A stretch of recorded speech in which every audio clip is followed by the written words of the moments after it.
Hi guys, I'm Zara Fagen with ZaraPhD.com. I am the author of Minimalist Homeschooling, and I'm coming to you today with Minimalist Homeschooling tutorial number 8.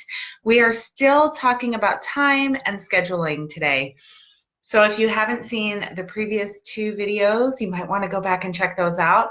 But let's just jump right in about how to alleviate some of the stress that is associated with scheduling. So if you are a homeschooler who struggles to fit it all in, or if you feel like your days are crazy busy and you never have a chance to breathe, I have 6 tips today to help you start reworking and rethinking your schedule. Okay, so minimalist homeschooling is all about focusing on exactly what is needed and what is loved. So the first thing I want to bring up is when you're scheduling, there are 2 different things. There's your schedule as a mother, wife, housemaker, homemaker, parent, teacher, all of the things, right? And then there's your child's schedule. And the 2 need to somehow overlap easily and well. So one thing that I always recommend is plan your schedule and then do your child's schedule, right? It's because you need to know how much time you have for hands-on tasks realistically. And go back and check out the other videos. I go into more in depth about some of these concepts. So you have your weekly schedule. So tip number 1, you have your weekly schedule. Your children will have additional time when you're not teaching them in their schedule for you to fill, right?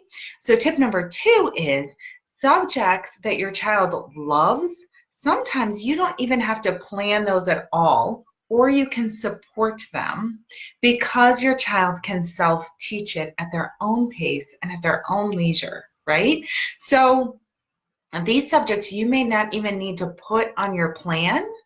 You can sort of assume that your child's going to gradually grow in those subjects because they love them so much and they are seeking them out.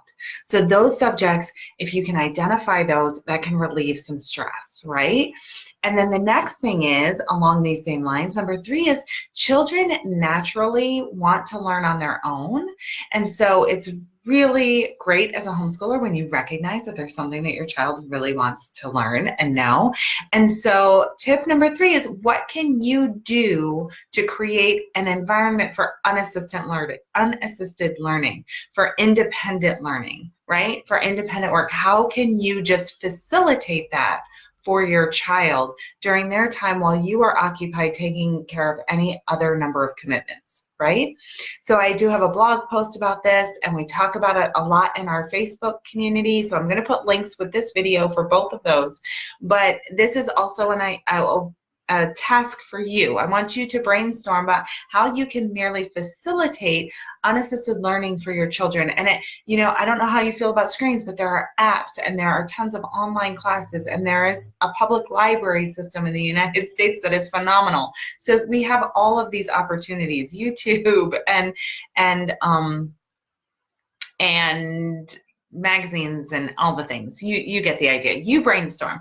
Okay, so number 4 is consider then also structured independent work.